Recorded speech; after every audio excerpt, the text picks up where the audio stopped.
सबको नमस्कार।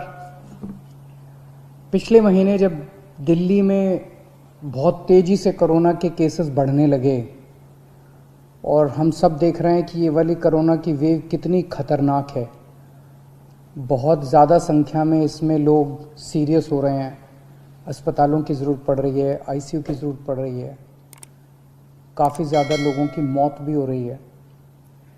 तो 20 अप्रैल को मजबूरी में हमें दिल्ली में लॉकडाउन लगाना पड़ा था।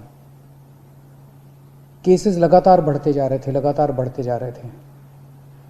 लॉकडाउन लगाने की वजह से और भी अन्य कई कारणों की वजह से 26 अप्रैल को आके 35% पॉजिटिविटी रेट बढ़ गया था। 35% बहुत ज़्यादा होता है, मतलब 100 लोगों का अगर हम टेस्ट करते थे तो 35 लोग उसमें पॉजिटिव निकलते थे। 26 अप्रैल के बाद से चूंकि लॉकडाउन लगाया था, एक तरह से थोड़ी सी चेन टूटनी चालू हुई थी इसकी कोरोना की।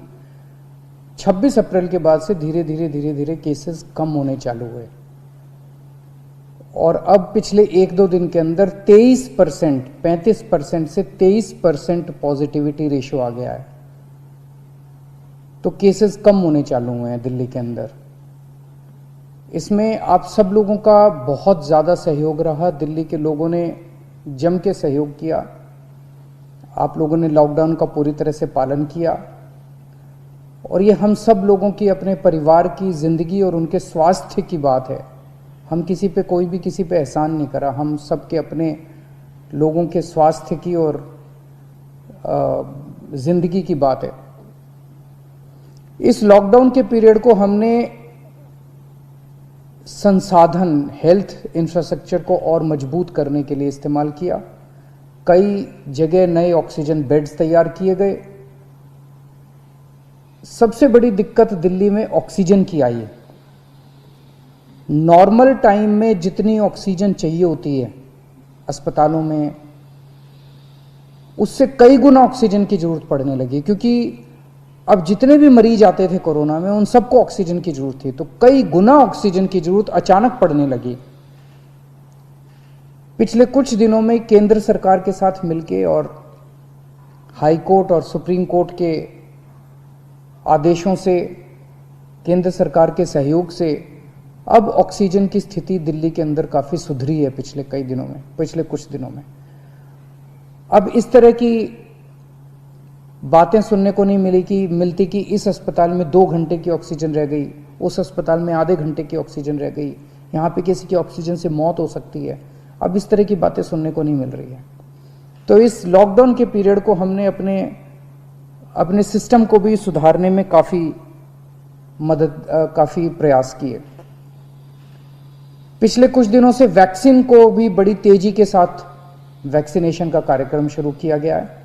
आप में से जितने लोगों ने वैक्सीन लगवाया उन्होंने देखा होगा कि दिल्ली सरकार ने जो स्कूलों में इंतजाम किए हैं वो कितने शानदार इंतजाम किए हैं। सब लोग इसकी तारीफ कर रहे हैं, सब लोगों को अच्छा लग रहा है। हमारे युवा बढ़ चढ़ के वैक्सीन लगवा रहे हैं। यहाँ तक कि दिल्ली के आसपास के इलाकों से भी लोग दिल्ली में आके वैक्सीन लगवा रहे हैं। वैक्सीन के स्टॉक की कमी है, इसमें हमने केंद्र सरकार से सहयोग मांगा है। मुझे पूरी उम्मीद है जैसे केंद्र सरकार अन्य बातों पे भी सहयोग करती रही है, इसमें भी हमारा पूरा सहयोग करेगी। पिछले कुछ दिनों में सब लोगों से मेरी बात हुई है, व्यापारियों से, महिलाओं से, युवाओं से, अलग अलग किस्म के लोगों से बात हुई है और सबका ये मानना है कि कोरोना के केस कम तो हुए हैं लेकिन अभी भी बहुत हैं। 23% अभी भी संक्रमण दर है। अभी ढिलाई नहीं दी जा सकती, अभी समय नहीं आया है ढिलाई देने का। तो सबका ये मानना है कि अभी लॉकडाउन को और एक्सटेंड करने की ज़रूरत है। अभी और इस कड़ाई को अभी थोड़े दिन और बरकरार रखने की ज़रूरत है, नहीं तो अभी जो हमने हासिल किया वो भी ख़त्म हो जाएगा। और जैसा मैंने कहा कि ये इतना मुश्किल दौर है, ये वाली वेव इतनी ख़तरनाक है, इतने लोगों की मौत हो रही है, तो जान है तो जहान है। अगर ज़िंदगी बचेगी तो बाद में और बहुत कुछ कर लेंगे ज़िंदगी में। सबसे पहले इस टाइम ज़िंदगी बचाना है। तो इसीलिए सरकार ने आप सब लोगों के फीडबैक के आधार पे, आप सब लोगों की इसके आधार पे मजबूरीवश अभी 1 हफ्ते का लॉकडाउन और बढ़ाया जा रहा है। कल सुबह 5 बजे ये लॉकडाउन ख़त्म होना था, लेकिन अब ये अगले सोमवार को 5 बजे तक के, सुबह 5 बजे तक के लिए बढ़ाया जा रहा है और इस बार थोड़ा सा और सख्त किया जा रहा है। कल से दिल्ली के अंदर मेट्रो भी चलना बंद हो जाएंगी। हमारी कोशिश है कि जितना ज़्यादा इसको लॉकडाउन को सख्त किया जाएगा उतना तेज़ी से हम सब लोग कोरोना पे काबू पा पाएंगे। मेरी आप सबसे निवेदन है, जिस तरह से अभी तक आप लोगों ने सरकार का साथ दिया, जिस तरह से अभी तक आप लोगों ने पूरा लॉकडाउन का पालन किया, इसी तरह से आने वाले समय में भी आप सब लोग लॉकडाउन का पालन करेंगे। नमस्कार।